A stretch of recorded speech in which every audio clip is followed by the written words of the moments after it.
Hello friends, I am going to take now the third topic of this chapter, that is 3.3, separation of variables. What is separation of variables? You are having some function which may be the function of more than one coordinates. Then you are taking that function as a product of other functions where each function depends upon one variable only. That is known as a separation of variables. In this section, we shall attack Laplace equation directly using the method of separation of variables, which is the physicist's favorite tool for solving the partial differential equation. So why we are using this one? Because we want to solve partial differential equation. That is del square v upon del x square plus del square v upon del y square plus del square v upon del z square. Laplace equation is a partial derivative equation for 3-dimension or 2-dimension. Then it can be solved using method of separation of variables.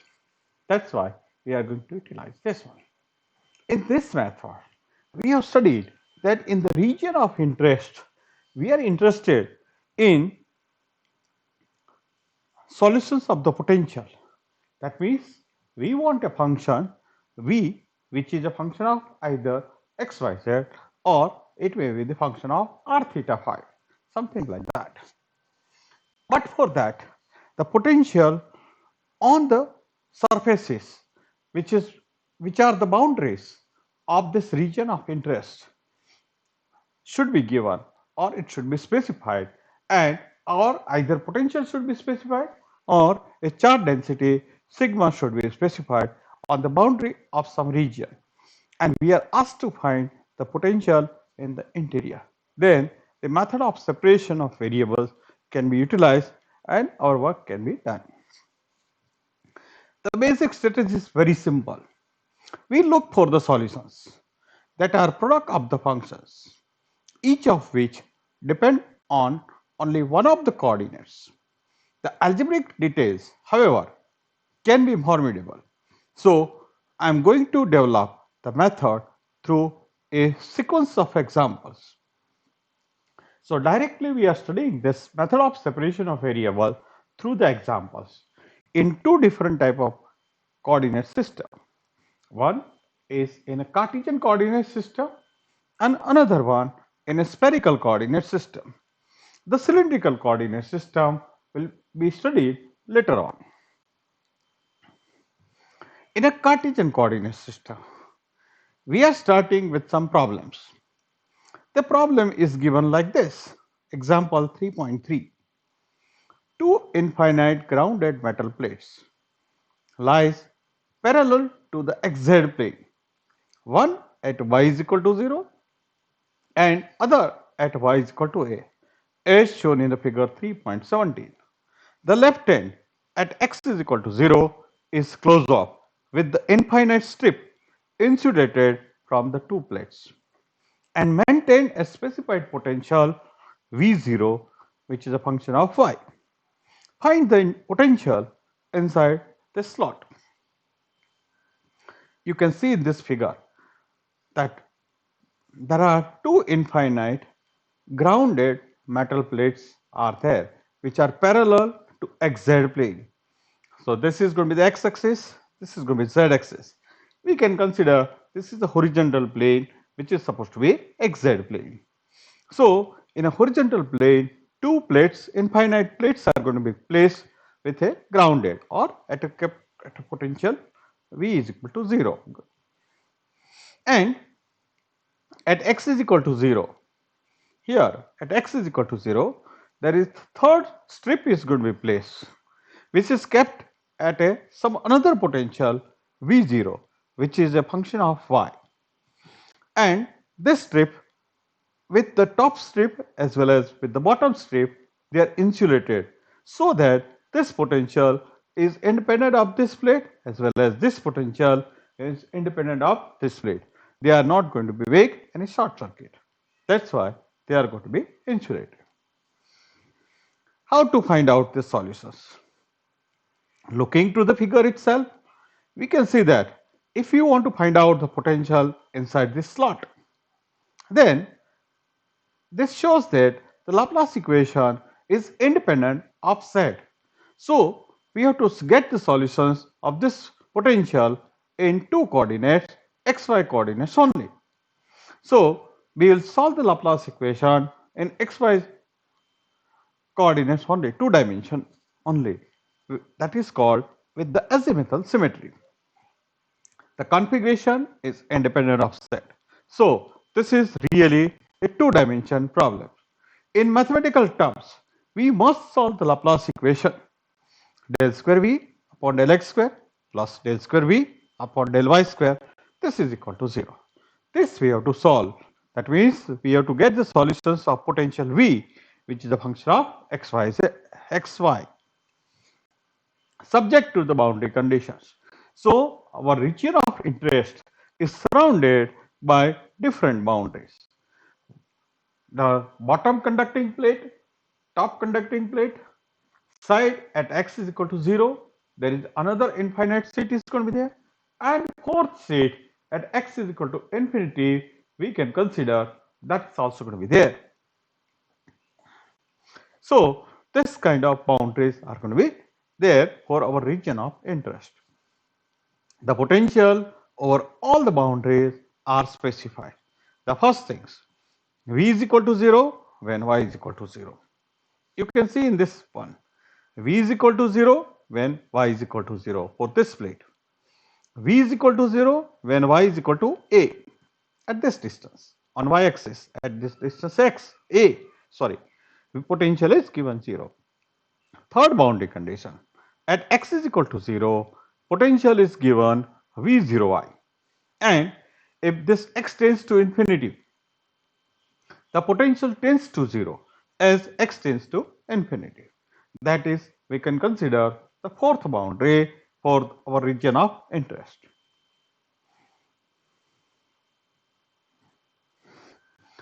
The latter, although not explicitly stated in the problem, is necessary for on physical grounds.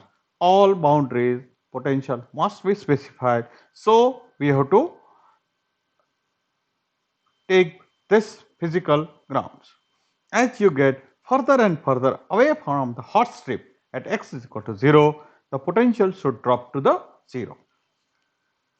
Since the potential is specified on all the boundaries, the answer is uniquely determined from the uniqueness theorem. The first step is for to look for the solutions in the form of the product. That means we are using the method of separation of variables. That means we are looking for the solutions potential. V is a function of two coordinates x and y. That is equal to product of the two functions capital X, which is a function of small x, capital Y, which is a function of small y. That means they depends upon only one coordinate only.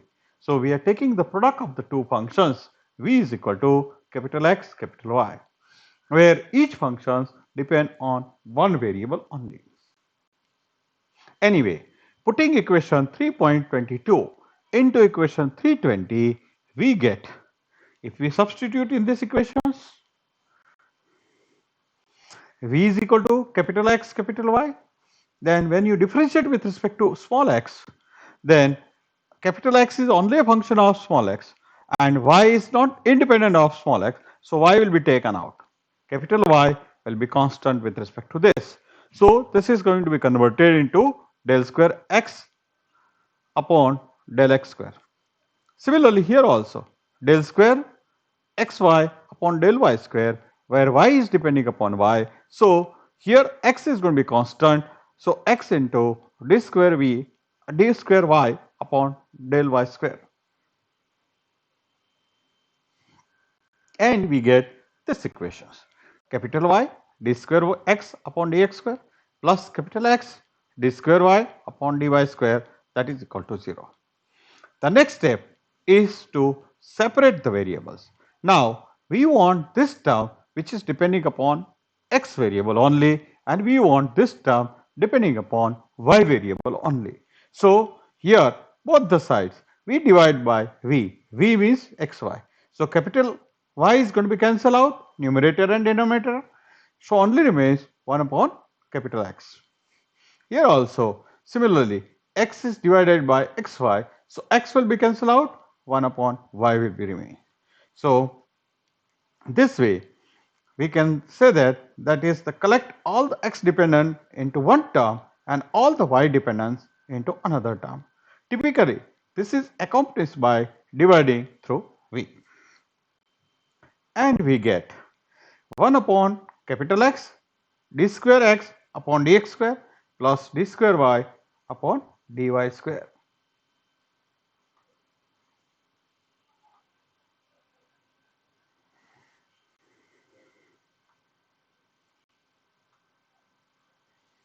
Here, the first term depends only on x and the second term depends only on a y variable. In other words, we have a one term which is entirely a one function which depends upon small x variable, another term which depends upon y variable only. So that we can write in this form: f is a function of x plus g is a function of y, that is equal to 0. So this is written in terms of the functions. So this is one function which entirely depends upon x variable only, and this is another function g which is entirely depends upon y coordinates only. Now what this means?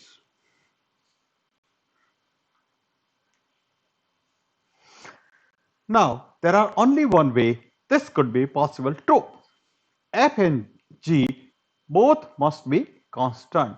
This is very important things. That means fx plus gy is equal to 0. This is going to be possible, or this is going to be only true in the case when f and g both must be constant. Now if c, for what if f is changing for a different value of x, then fx plus gy is equal to 0. Is it possible? No, because fx is going to be changing, gy is not changing. That means when you fiddle with x only, that means this equation is not going to be true, or it is not going to be maintained. So in one case only this is possible. That means f is a function of x and g is a function of y, both must be constant. One constant you can designate C1, another constant you can designate C2. So C1 plus C2, that is equal to 0. Now I'm reading here. Now what if f is a function of x is changed, and if you vary x, then if we held y fixed and fiddle with x, the sum fx plus gy would change in violation of equation 3.24, which says that it should be always 0. It follows from the equation 3.23 then that 1 upon capital X d square capital X upon dx square is equal to C1, and 1 upon capital Y d square y upon dy square, that is equal to C2, which says that C1 plus C2, that is equal to 0. So C1 is equal to minus C2 will be there. So we can say that this C1 is going to be positive and C2 is going to be negative. One of this constant is positive and another constant is going to be negative, or perhaps both are going to be 0. That way also it is going to be possible, but that is no use. In general, one must investigate all the possibility. However, in our particular problem, we need C1 to be positive and C2 to be negative for reasons that will be appear in a moment. That means we'll give the reasons why this C1 is required to be positive. Other way is also possible. C1 can be negative, then C2 should be positive. But in that case, there is a problem. So we need here that C1 should be positive and C2 should be negative. Let us consider C1 is equal to k square and C2 is equal to minus k square will be there. So our equation is going to be converted. Here there was 1 upon x was there, that x is multiplied here. So d square x upon dx square, that is equal to k square x, and d square y upon dy square, that is equal to minus k square y. We have substituted value of C1 and C2 in this one, and we have split these two equations. That means both the equation are second order ordinary differential equation is going to be converted. Notice what has happened. A partial differential equation 3.20 has been converted into two ordinary differential equations. So it is split into two different ordinary differential equations, and ordinary differential equations are a lot easier to solve. The advantage of this is obvious. The ordinary differential equations are a lot easier to solve. Indeed, the solutions of these equations can be obtained by taking the integration two times. We'll get the solutions of this equation. Similarly, we can integrate this equation two times and we'll get the solutions phi is a function of y. Here also we'll get the solutions x is a function of x.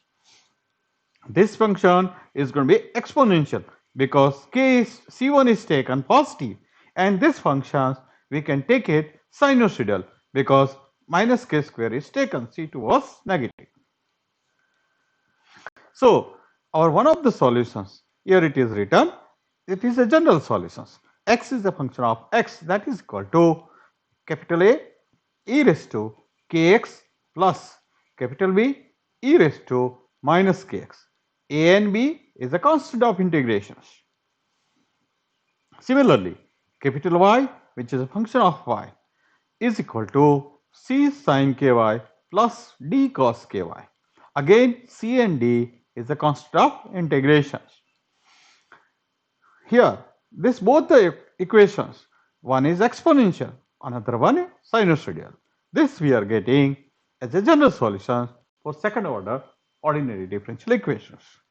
And by combining that, because we know that capital V, which is a function of xy, that is equal to x is a function of x into y is a function of y. So this right hand side can be combined here and we'll get V, which is a function of xy, that is equal to capital A e raised to kx plus b e raised to minus kx into, again bracket, c sin ky plus d cos ky. This is a general solution of second order Laplace equation for two dimensions, that is del square v upon del x square plus del square v upon del y square. That means v is a function of xy. The most general equations we obtain through this one. Now, this is general solutions. We have until now not applied any boundary conditions. Now, to get the specific solution to our problem, we are going to use the boundary conditions. That means the potential which is specified on all the boundaries, that we are going to substitute and we will get a special solution to our problem. This is appropriate separation solutions to the Laplace equation. It remains to impose the boundary conditions and see what they tell us about the constant. To begin at the end, condition 4. We start with the condition 4.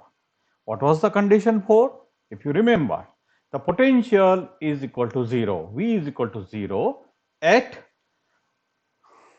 or V tends to 0 at x tends to infinity. So, in a most general solutions, in this one, when potential V tends to 0, either this bracket has to be 0 or this bracket has to be 0.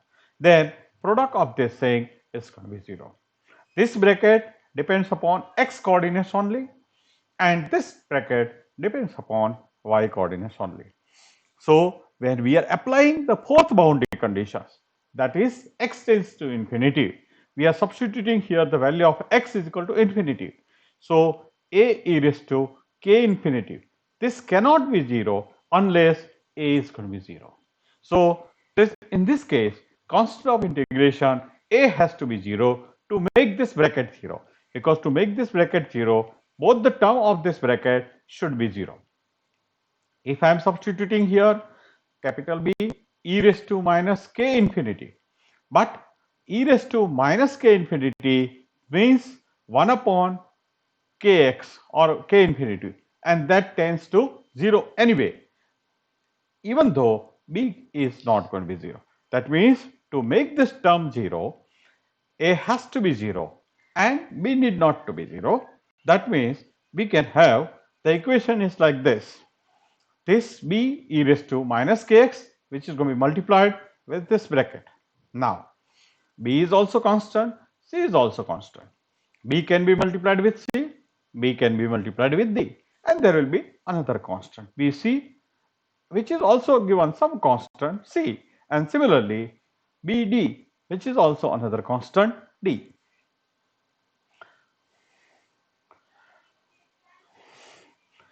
So here we can say that to begin at the end, condition 4 requires that a equals to 0, absorbing the constant b into c and d. That may be, again we can write c and d only. So here it remains your solutions b is a function of xy, that is equal to e raised to minus kx, b is multiplied with this one and with this one. So again it is going to be c sin ky plus d cos ky. So here we have applied the condition 4. Now, which conditions we are going to apply? Condition 1. What is condition 1? The v is equal to 0 at x, y is equal to 0. So in this equation, now we'll substitute, we'll play with y. If y is equal to 0, then the potential is equal to 0. How this potential is going to be 0? Both the terms of this bracket has to be 0. Then and then only this bracket is going to be 0, which is going to be multiplied with this one and then tends to 0. So if you substitute y is equal to 0, what is sine 0 is equal to? Sine 0 is always equal to 0. So even though c is not going to be 0, c may be non-zero, still this bracket is going to be 0 if you substitute y is equal to 0. What about y is equal to 0 here? Cos 0. That means cos 0 is always plus or minus 1, depending upon k may be odd or even. So in this case, this cannot be 0 unless d is going to be 0. So this condition says that to make v tends to 0, or to implement this condition 1, that v is equal to 0 at y is equal to 0, d has to be 0. So this way d has to be 0, and this equation reduced to c is a constant, e raised to minus kx sin ky. This term is already 0. This much vxy is equal to c e raised to minus kx into sin ky will be there.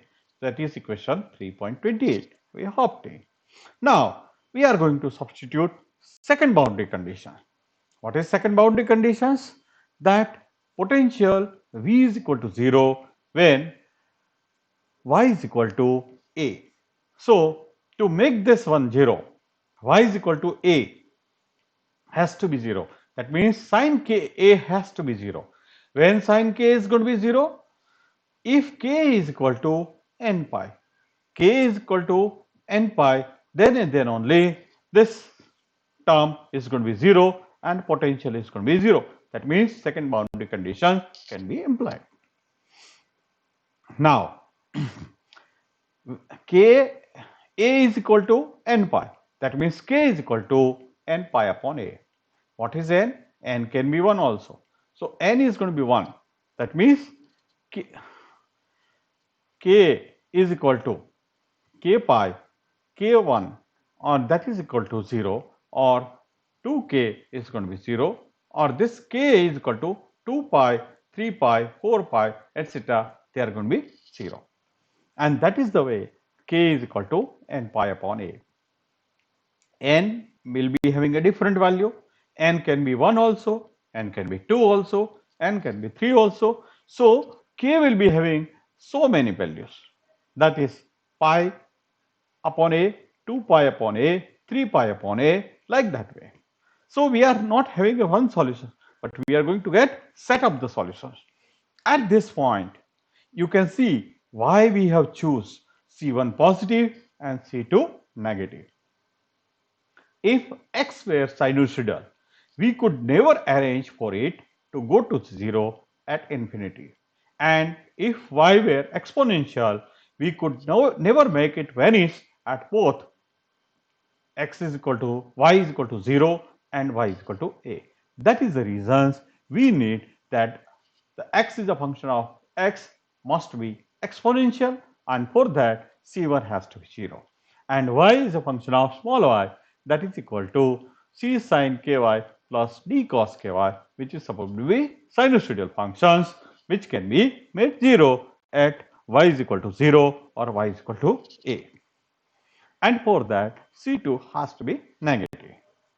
Incidentally, n is equal to 0 is no good, for in that case the potential vanishes everywhere and there is no use, and we have already excluded this negative sign of n's. That is as far as we can go using the separable solutions, and unless v0y just happen to have the form sin n pi y upon a for some integer n, we simply can't fit the final boundary conditions at x is equal to 0. Now the third boundary conditions, that is x is equal to 0, potential is given by v0y. So at x is equal to 0, potential is going to be 0, or potential is equal to v0y.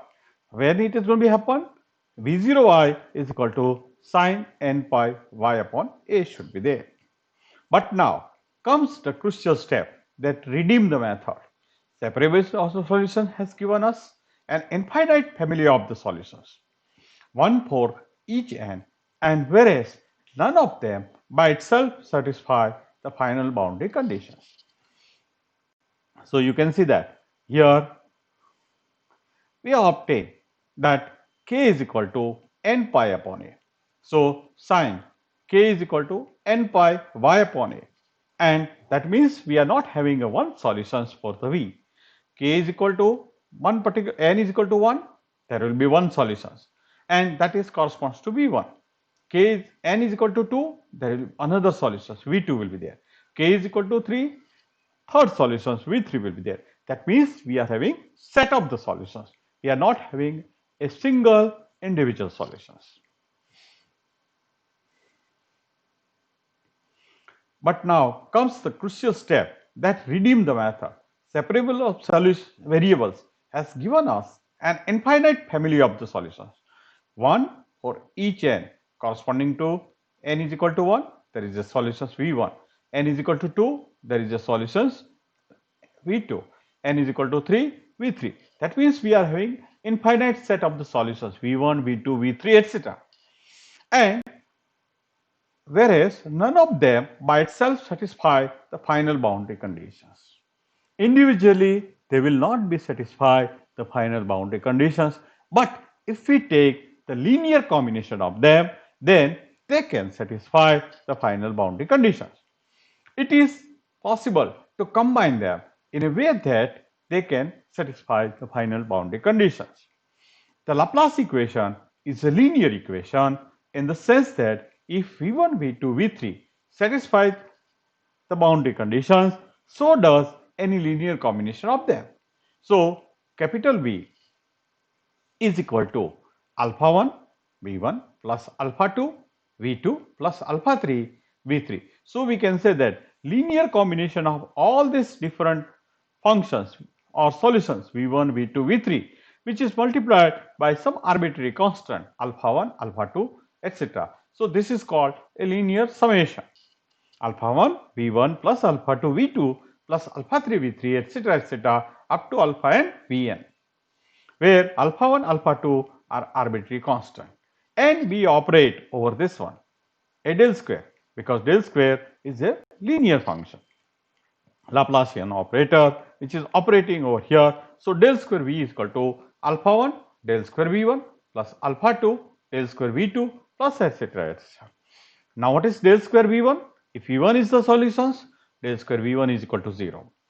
If v2 is the solutions, del square v2 is going to be 0. So alpha 1 is multiplied with 0, alpha 2 is multiplied with 0, alpha 3 is multiplied with 0, and hence this is equal to 0. That because the del square v is equal to 0.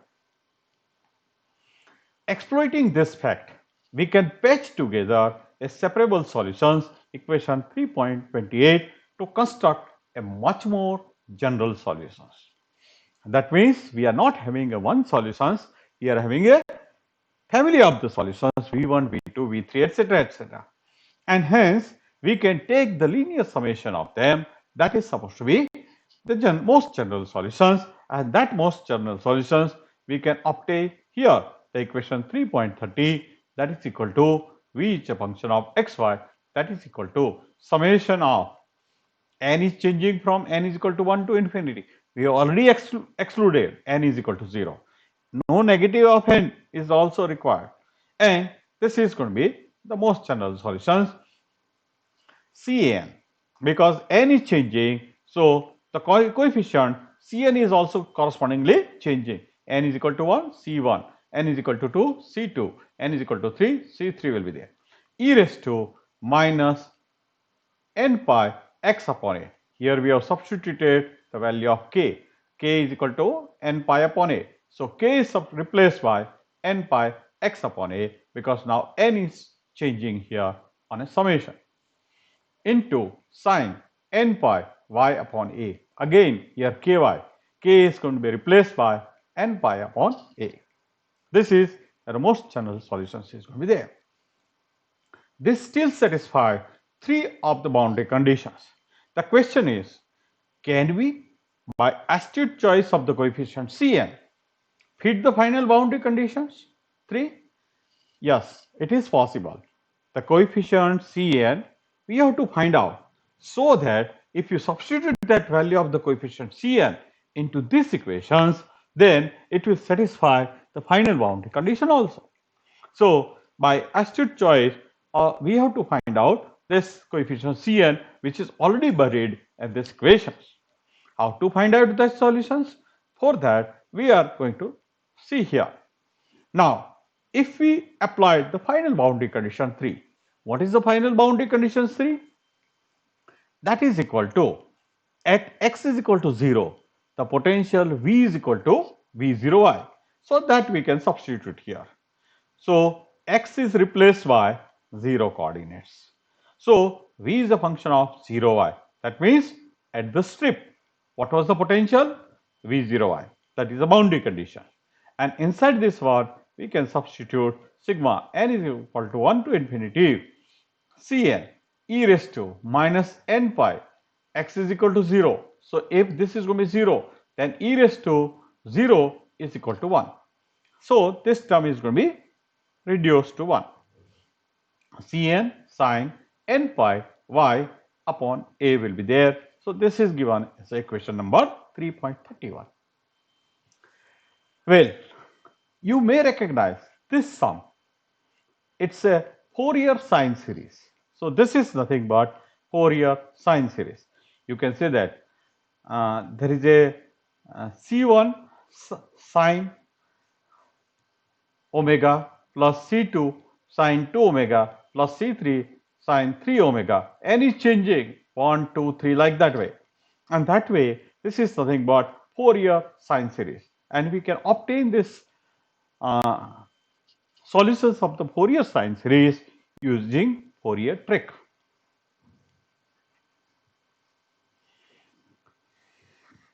And Dirichlet was one of the scientists, and Dirichlet's theorem guarantees that virtually any functions V0i, it can even have a finite number of discontinuities, can be expanded in such a series. But how do we actually determine the coefficient Cn buried as they are in the infinite sum? So we have to obtain the value of Cn or the function of Cn such that which satisfy this last boundary condition, which is buried in this infinite sum. For that Fourier trick which we are going to utilize, the device for accomplishing this is so lovely, it deserved a name. I call it as a Fourier trick, though it seems Euler had used essentially the same idea somewhat earlier also. Here is how it goes. Multiplied equation 3.31 by sine n dash pi y upon a, where n dash is a positive integer. We take n dash is equal to again 1, 2, 3. That is another variable. Instead of n, here I am mistake that n dash is not written, but you understand this is going to be n dash. So sine n dash pi y a is going to be multiplied both the sides, and we are going to integrate from 0 to a. Then you will get this integration is going to be like this one. On the left hand side, summation of which is varying from n is equal to 1 to infinity Cn. Now we are integrating from 0 to a using the Fourier trip. Sine n pi y upon a is there. There is a multiplied by sine n dash. Another integer is taken, n dash pi y upon a dy. That is equal to, on the right hand side, v0y was multiplied by sine n dash pi y upon a, and it is also going to be integrated from 0 to a dy. Now, this integration can be worked out very easily.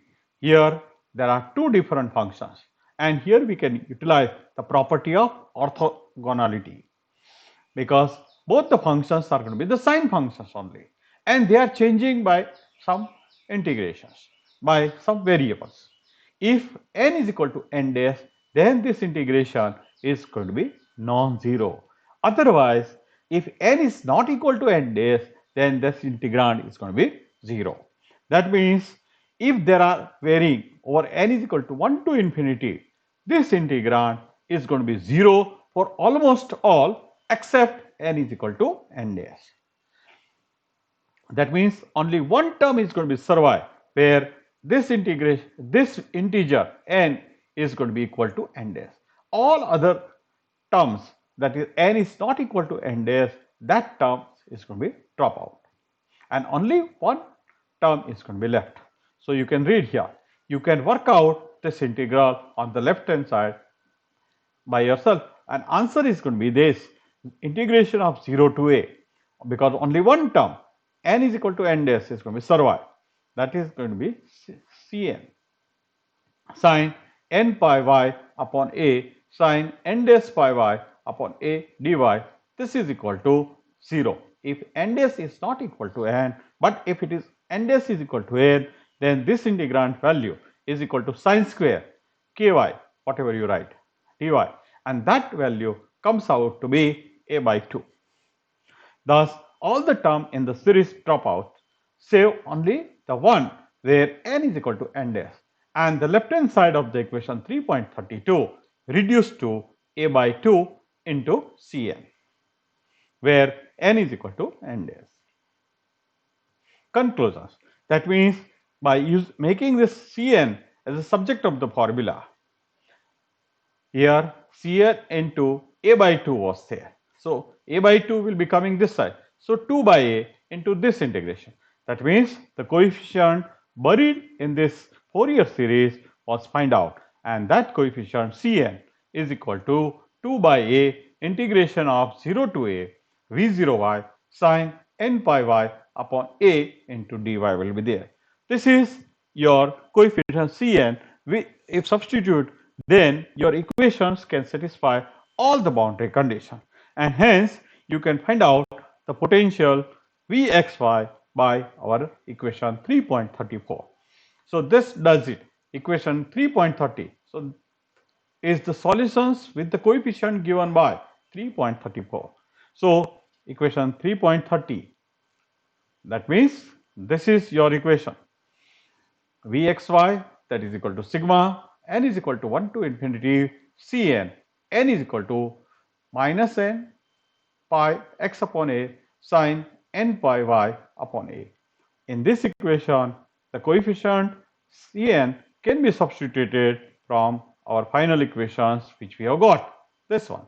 Then this equation can satisfy all our boundary conditions. So this is our specific solutions to our problem. As a concrete example, suppose if we take at x is equal to 0 a metal plate with a constant potential V0. So instead of varying potential V0 the function of y, we take some concrete example. That means that metal plates at x is equal to 0, is maintained at a constant potential V0. That means V0y is converted into the constant V0, and that can be taken outside of that integration.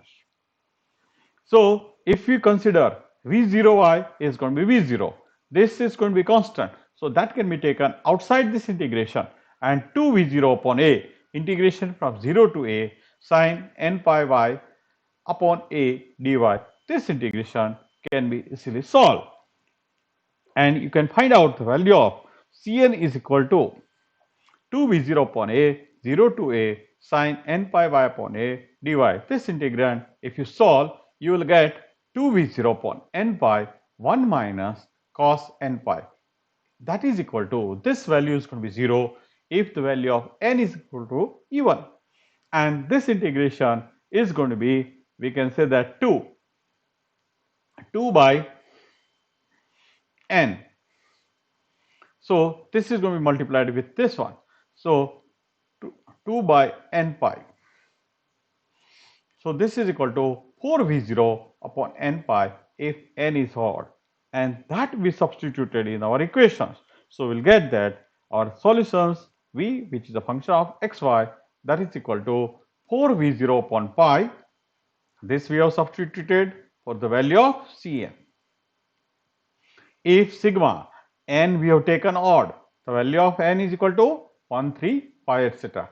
Because n is equal to even, then that integrand, see, value of the Cn is going to be 0, coefficient is going to be 0. So that will not be the solution. So we can take the summation of this one by taking n is equal to odd 1, 2, 3, 1, 3, 5, etc. We get 1 upon n e raised to minus n pi x upon a sine n pi y upon a. So this is the specific solutions for our conditions when we take at x is equal to 0 is equal to V0, constant potential. Figure 3.18 as a plot of this potential, and figure 3.19 shows how the first few terms in the Fourier series combine to make a better and better approximation to the constant V0. Because we know that potential at x is equal to 0 is going to be constant V0. But how? If we take only n is equal to 1 solutions in this one, then you will see that it is almost sine wave, figure A will be there. If we consider n is equal to up to 5, that means n is equal to 1, 3, 5, 7 and 9, 5 terms, then it is better approximation. If we take 10 terms, even it is better approximation is going to be there.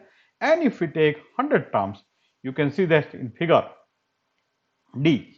Here, if A is there, n is equal to 1, only one term was taken. It is not a constant, it is varying like this one, sine term. But when you are taking a B, if you take this B, right, it is changing, but average value is taken constant. But if you take a 10 term C figure, then again it is going to be more approximately constant. And if you take 100 terms like this one, D value, then it is almost constant. Incidentally, the infinite series in equation 3.36 can be summed explicitly. Try your hands at it if you like the result. That is, that equations can be converted into these equations using hyperbolic functions can be converted. This equations 3.36 can be converted into these equations, that is v is a function of xy is equal to 2v0 upon pi 10 inverse sine n y upon sine pi y sine n pi y upon a into sine h pi x upon a. In this form, it is easy to check that Laplace equation is obeyed and 4 boundary conditions are going to be satisfied. Now, whatever method we have developed, the method of separation of variable, that depends upon two extraordinary property of separation of variables. Equation 3.28 and 3.29, that is This two property is known as the completeness and orthogonality. A set of functions f and y is said to be complete if any other functions fy can be expressed as a linear combination of them. That is, f is a function of y that is equal to sigma cn f and y. This we have utilized in our solutions. That means we have considered that the potential V is a complete function when it is taken as a linear combination of V1, V2, V3, etc. Alpha 1 V1 plus alpha 2 V2 plus alpha 3 V3, like that way, that is equal to V.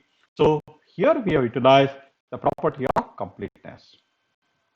Further, the function sine n pi y upon a are complete on the interval of 0 is less than y is less than or equal to a. It was this fact guarantees by Dirichlet's theorem that assure us that equation 3.31 could be satisfied given the proper choice of the coefficient Cn. The proof of the completeness for a particular set of the functions is an extremely difficult business, and I am not afraid that physicists tend to assume it's true and leave the checking to the others. We are only interested the use of the functions. We are not interested how these functions was developed, because we are interested in application and we are not interested just like mathematician has derived this property. There is another property is orthogonality. A set of the function are orthogonal if the integral of the product of any two different members of set is going to be 0. We have seen that sin ky and sin ny and sin n dash y, they are the two different members of the set of the functions, and that's why they were equal to 0. A set of functions is orthogonal if the integral of the product of any two different members of the set is 0. That is, the integration of 0 to a f n y f n dash y dy, that is equal to 0. For n dash is not equal to 0. These sign functions are orthogonal. This is the property on which Fourier trick is based, allowing us to kill off all other terms, but only one term is going to be survive, one in the infinite series, and thereby solve the coefficient Cn. Coefficient Cn, which was buried in this sine series, can be find out. Proof of this orthogonality is generally quite simple, either by direct integration or by analysis of the differential equation from which the functions came. Thank you very much for seeing this lecture.